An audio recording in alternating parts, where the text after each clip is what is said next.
नमस्कार दोस्तों, इस वीडियो में आप लोग को बताने वाला हूँ डिफरेंट क्वांटिटीज मतलब कि अलग अलग मात्राएं। जैसे कि देखिए, बिट ऑफ का मतलब होता है थोड़ा सा या छोटा टुकड़ा। एग्जाम्पल है, क्या मेरी चाय में थोड़ा सा चीनी डाल सकते हैं, तो बिट ऑफ का यूज कर सकते हैं यहाँ पर। और छोटी मात्रा के लिए हम डैश ऑफ का यूज कर सकते हैं, थोड़ा सा या चुटकी भर। जैसे कि स्वाद बढ़ाने के लिए थोड़ा सा नमक डालो। ड्रॉप ऑफ का यूज कर सकते हैं, बूंद भर। और इसी प्रकार से आप आगे देख सकते हैं। अगर हमें मीडियम अमाउंट मतलब कि मध्यम मात्रा के बारे में बात करनी हो तो तब हम पीस ऑफ का यूज कर सकते हैं, जिसका मतलब होता है एक टुकड़ा। जैसे उसने मुझे केक का एक टुकड़ा दिया। और मीडियम अमाउंट के लिए हम चंक ऑफ का भी यूज करते हैं, बड़ा टुकड़ा होता है ये मीडियम अमाउंट में ही। जैसे बर्फ का एक बड़ा टुकड़ा पानी में गिरा। और आगे देख सकते हैं आप। अब देखिए, बात आ जाती है बड़ी मात्रा की, लार्ज अमाउंट। तो हम मैस ऑफ का यूज कर सकते हैं। जैसे सड़क पर लोगों की भारी भीड़ थी, तो मैस ऑफ का यहाँ यूज किया जा सकता है। इसी प्रकार से माउंटेन ऑफ, उसके पास काम का पहाड़ है। ओके, जैसे कि हम बोलते हैं किसी के पास ढेर सारा काम है, तो हम बोलते हैं उसके पास काम का पहाड़ है। और इसी प्रकार से आप आगे देख सकते हैं। तो अब मैं इन सभी के बारे में आप लोग को बताने वाला हूं और एक एक एग्जाम्पल देने वाला हूं। तो मैं हूं अनिल कुमार, आप लोग देख रहे हैं डेली इंग्लिश फॉर ऑल। तो सबसे पहला एग्जाम्पल है, क्या मेरी चाय में थोड़ा सा चीनी डाल सकते हैं, तो यहाँ पर हम बिट ऑफ का यूज करेंगे। Can you add a bit of sugar in my T. अब देखिए, आपका ये सेंटेंस है, can you add a bit of sugar in my T. क्या आप मेरी चाय में थोड़ा सा चीनी डाल सकते हैं। ओके, कैजुअली तो ये चल जाता है, मतलब स्पोकन इंग्लिश में। लेकिन आप लोगों को अगर और भी स्वाभाविक तरीके से बोलना है कि क्या आप मेरी चाय में थोड़ा सा चीनी डाल सकते हैं, तो आप यहाँ पर कर सकते हैं a little bit of sugar in my T. और यहाँ पर आपने देखा इन प्रीपोजिशन का यूज किया है, जो कि हम सामान्य तौर पर नहीं करते हैं। ऐड टू करते हैं हम। ओके, तो शुगर टू माई टी ज्यादा बेस्ट है बोलना। यहाँ इन माई टी कहना गलत होगा। क्यों गलत होगा? क्योंकि इन माई टी अगर हम कहते हैं, जैसे कि can you add a little bit of sugar in my T, तो ऐड इन का यूज, जैसे यहाँ पर ये ऐड है, यहाँ पर अगर हम इन का यूज करते हैं तो उसका मतलब हो जाएगा किसी चीज को मिक्स करना, चीनी मिलाना। ओके, डालना यहाँ पर क्या सेंस है, डाल सकते हैं। मिलाने की बात नहीं हो रही, मिक्स करने की बात नहीं हो रही, इसलिए हम टू का यूज कर रहे हैं। अगर मिलाने की बात होती, चीनी मिला सकते हैं, वो खुद आके मिलाता कोई, तब हम यहाँ पर इन का यूज करते। इतना क्लियर हुआ आप लोगों को? अब देखिए नेक्स्ट, इसी प्रकार से देखिए डैश ऑफ, मतलब थोड़ा सा या चुटकी भर। स्वाद बढ़ाने के लिए थोड़ा सा नमक डालो। Add a dash of salt. Add a dash of salt, इसका मतलब है चुटकी भर नमक डालें टू इनहेंस द फ्लेवर, स्वाद बढ़ाने के लिए। Okay, add a dash of salt, थोड़ा सा या चुटकी भर नमक डालें टू इनहेंस, बढ़ाने के लिए, द फ्लेवर, स्वाद को। ड्रॉप ऑफ मतलब बूंद भर। अब मान लीजिए कोई बोलता है बोतल में पानी की एक बूंद भी नहीं बची, तो किस प्रकार से इंग्लिश में बोलेंगे? There isn't a drop of water left in the बोतल। देयर इजंट, या फिर आप कहें there is not a drop of water, पानी की एक बूंद भी नहीं है, लेफ्ट इन द बोतल, बोतल में बची। तो इसका यही मतलब हो गया, पानी में बोतल की एक भी बूंद नहीं बची। तो जब भी आप लोग को इस प्रकार से बोलना हो तो इंग्लिश में आप लोग बोलेंगे there isn't a drop of water left in the बोतल। ग्रेन ऑफ मतलब छोटा दाना या रेत या अनाज का एक कण, उसकी कहानी में रत्ती भर भी सच्चाई नहीं है। There isn't a grain of truth in his story, उसकी कहानी में रत्ती भर भी सच्चाई नहीं है। There isn't grain of truth in his story. मेरे साथ बोलने की कोशिश करें, there isn't a grain of truth, मतलब कि रत्ती भर भी सच्चाई नहीं है, इन हिज स्टोरी, उसकी कहानी में। पिंच ऑफ मतलब चुटकी भर, सब्जी में चुटकी भर हल्दी डालो। Add a pinch of turmeric to the curry. English में सब्जी को करी ही बोलते हैं, कढ़ी को भी करी बोलेंगे। और जो सब्जी बनती है, आलू गोभी बैगन किसी भी चीज की, तो हम उसे करी ही बोलते हैं। Okay, add a pinch of turmeric, चुटकी भर हल्दी डालो टू द करी, करी में। मतलब सब्जी में। अब आप देखिए मीडियम अमाउंट मतलब पीस ऑफ, एक टुकड़ा। उसने मुझे केक का एक टुकड़ा दिया। He gave me a piece of cake. He gave me a piece of cake. उसने मुझे केक का एक टुकड़ा दिया। He gave me a piece of cake. Chunk of मतलब बड़ा टुकड़ा। बर्फ का एक बड़ा टुकड़ा पानी में गिरा। A chunk of ice. A chunk of ice fell into the water. A chunk of ice fell into the water. बर्फ का एक टुकड़ा पानी में गिरा। तो चंक ऑफ मतलब एक टुकड़ा। लंप ऑफ गांठ या गठान, चाय में चीनी की गांठ है तो हम बोलेंगे there is a lump of sugar in the tea. There is a lump of sugar in the tea. चाय में चीनी की गांठ है या गठान है, मतलब शुगर जो है वो चिपकी हुई है गांठ जैसे, तो लंप ऑफ का यूज करते हैं। और ये भी किस में आता है? मीडियम अमाउंट में। मोर्सल ऑफ उसने मुझे रोटी का एक छोटा टुकड़ा दिया। मोर्सल ऑफ मतलब क्या होता है ये भी आप लोग को बता दूं, निवाला या फिर छोटा टुकड़ा। निवाला कहते हैं ना मोर्सल ऑफ। उसने मुझे रोटी का एक छोटा टुकड़ा दिया या एक निवाला दिया रोटी का। तो सी या ही, अगर जेंट्स है तो ही, लेडीज है तो सी। Give me a morsel of bread. रोटी को हम चपाती बोल सकते हैं या फिर ब्रेड भी बोला जा सकता है। She gave me a morsel of bread. उसने मुझे एक रोटी का निवाला दिया या टुकड़ा दिया। मोर्सल मतलब निवाला या फिर छोटा टुकड़ा। हीप ऑफ का मतलब होता है ढेर या बहुत ज्यादा।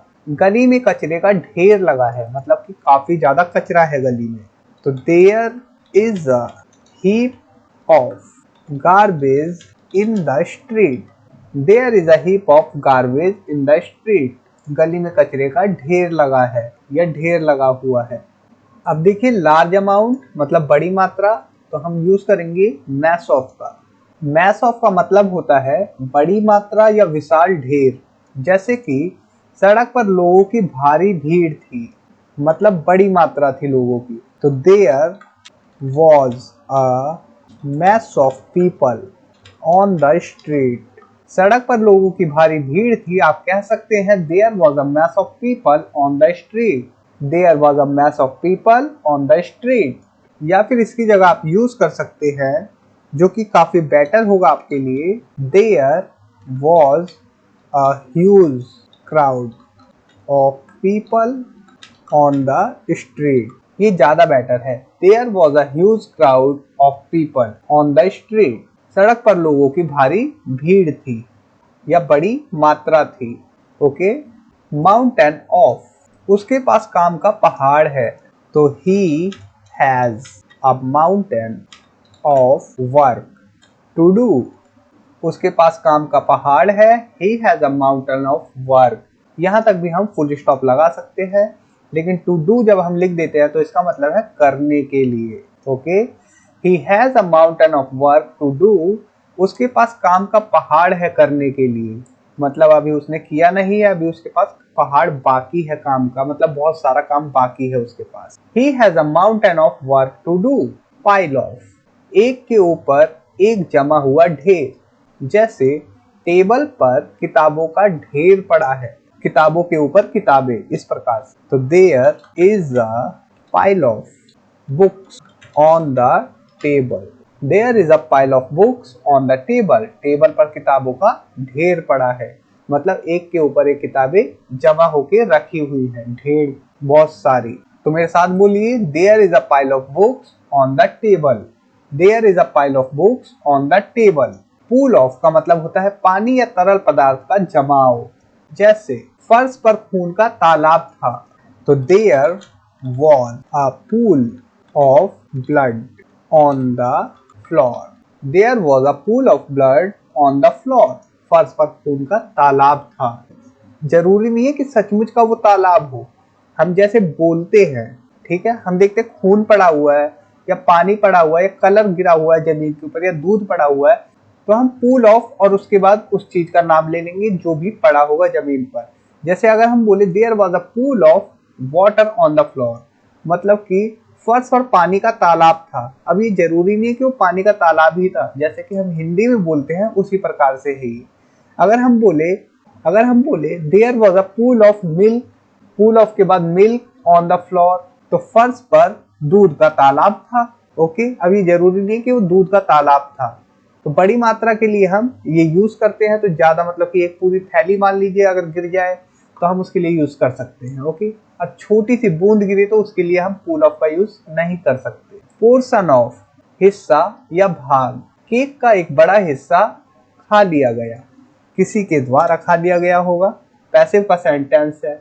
अ large portion of, a large portion of the cake was eaten. ये आपका सेंटेंस हो गया। A large portion of cake was eaten, मतलब कि केक का एक बड़ा हिस्सा खा लिया गया। अब देखिए मिसलेनियस मतलब अन्य प्रकार। स्क्रैप ऑफ, जिसका मतलब होता है छोटा टुकड़ा या रद्दी कागज या कपड़ा। जैसे उसने एक रद्दी कागज के टुकड़े पर नोट लिखा। He wrote the note, उसने नोट लिखा। He wrote the note on a scrap of paper.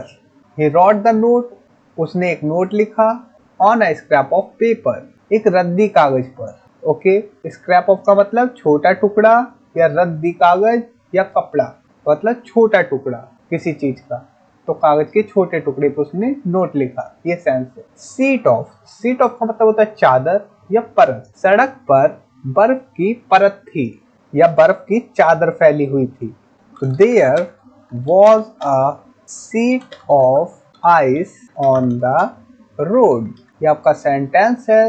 सड़क पर बर्फ की एक परत थी या चादर थी। There was a sheet of ice on the road, there was a sheet of ice on the road.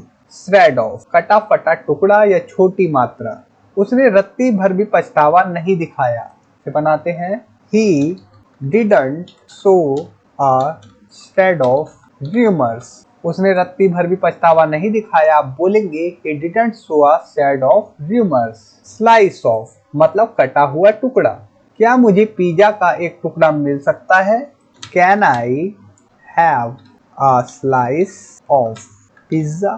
Can I have a slice of pizza? क्या मुझे पिज्जा का एक टुकड़ा मिल सकता है? यहाँ पर हैव को आप गेट की तरह समझ सकते हैं। Can I get a slice of pizza, क्या मैं पा सकता हूँ एक पिज्जा का टुकड़ा। ये सेंस है। ओके, स्पैक ऑफ मतलब बहुत ही छोटा दाग या बिंदु। गिलास पर धूल का एक छोटा सा कण था। तो there was a speck of dust on the glass, there was a speck of dust on the glass. गिलास पर धूल का एक छोटा सा कण था। There was a speck of dust on the glass. Spot of, एक छोटा सा दाग या निशान। तुम्हारी शर्ट पर स्याही का एक दाग है। There is a spot of ink on your shirt. जब आप किसी को कहते हैं तुम्हारी शर्ट पर स्याही का एक दाग है, तो आप बोल सकते हैं There is a spot of ink on your shirt. There is a spot of ink on your shirt. और इसी प्रकार से कहीं पर भी हो आप ऑन लगा के उस जगह को बता सकते हैं। टच ऑफ, हल्का सा संकेत या मात्रा। इस व्यंजन में या इस खाने में लहसुन की हल्की सी मात्रा है। The dish has a touch of garlic, the dish has a touch of garlic, मतलब इसमें हल्की सी मात्रा है लहसुन की। The dish has a touch of garlic, इस व्यंजन में। ओके, ट्रेस ऑफ बहुत ही कम मात्रा या हल्का संकेत। उसकी आवाज में हल्की सी उदासी थी। There was a trace of sadness in his voice. उसकी आवाज में हल्की सी उदासी थी, तो आप बोलेंगे There was a trace of sadness in his voice. There was a trace of sadness in his voice.